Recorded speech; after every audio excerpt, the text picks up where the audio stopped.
संभाजी ब्रिगेडच्या प्रदेश अध्यक्षांवर शाईफेक करण्यात आली। अक्कलकोटमध्ये प्रवीण गायकवाड यांच्यावर शाईफेक करण्यात आली तर शाईफेक प्रकरणी 7 जणांवर गुन्हा दाखल करण्यात आला। शिवधर्म फाउंडेशन आणि शिवभक्तांकडून शाईफेक करण्यात आली।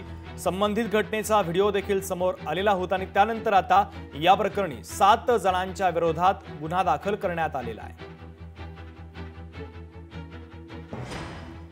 आपले प्रतिनिधी वसीम अत्तार आपल्याशी जोडले जात आहेत बातमीच्या संदर्भातले अधिकचे अपडेट देण्यासाठी। वसीम, प्रवीण गायकवाड यांच्यावर शाईफेक करण्यात आलेली होती, संबंधित घटनेचा व्हिडिओ देखील समोर आला आणि आता या प्रकरणी पोलिसांनी दखल घेतलेली आहे आणि कारवाई देखील केलेली आहे। 7 जणांच्या विरोधात गुन्हा दाखल झालाय, अपडेट काय? निश्चितच शुभम, पाहिलं गेलं तर संभाजी ब्रिगेडचे प्रदेश अध्यक्ष प्रवीण गायकवाड जे आहेत ते अक्कलकोट या ठिकाणी जे आहे ते एका कार्यक्रमानिमित्त जे आहे ते आले होते आणि त्या ठिकाणी त्यांच्यावरती शिवधर्म फाउंडेशनचे अध्यक्ष दीपक काटे, किरण साळके व अन्य तरुणांनी जे आहे ते त्यांच्यावरती शाईफेक हल्ला केला होता आणि त्याचबरोबर हल्ला केला होता आणि या नंतर जे आहे ते घटनेमध्ये जे आहे ते अक्कलकोटच्या उत्तर पोलीस ठाण्यामध्ये जे आहे ते त्यांच्या विरुद्ध जो आहे तो गुन्हा दाखल करण्यात आलेला आहे। अंगावर शाई फेकणे, धक्काबुक्की करणे, हाताने मारहाण करणे तसेच गाडीला दगड मारून नुकसान केले असं जे आहे ते फिर्याद जे आहे ते या ठिकाणी संभाजी ब्रिगेडचे जिल्हाध्यक्ष संभाजी भोसले यांनी जे आहे ते दिलेले आहे आणि या प्रकरणी पोलीस जे आहे ते अक्कलकोट उत्तर ठाण्याचे पोलीस जे आहे ते तपास करत आहेत। शुभम, ठीक आहे वसीम, अत्यंत महत्त्वाचे अपडेट या घटनेच्या संदर्भातले दिलेले आहेत, तुर्तास धन्यवाद।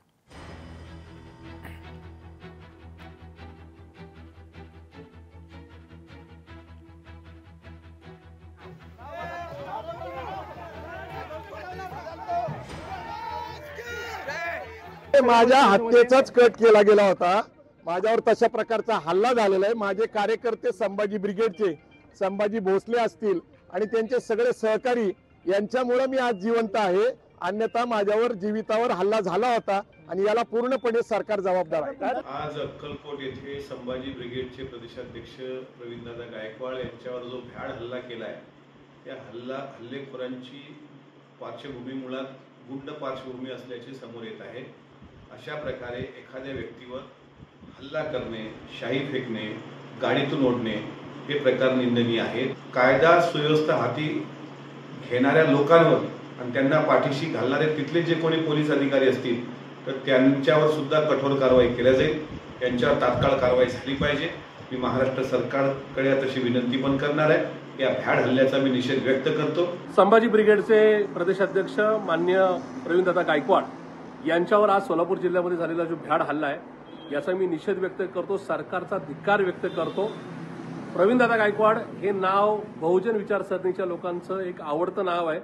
छत्रपती शिवाजी महाराज, छत्रपती संभाजी महाराज, राजमाता जिजाऊंवर नितांत प्रेम करणारे प्रवीणदादा, छत्रपती शिवाजी महाराजांचे, छत्रपती संभाजी महाराजांचे अनमोल विचार, त्यांचा इतिहास खऱ्या अर्थाने बहुजन समाजापर्यंत किंवा समाजाच्या शेवटच्या घटकापर्यंत पोहोचवणारे प्रवीणदादा हे महाराष्ट्र देशातील तमाम छत्रपती प्रेमींना परिचित असणारे आहेत। या भ्याड हल्ल्याचा निषेध करावा तेवढा थोडाच आहे।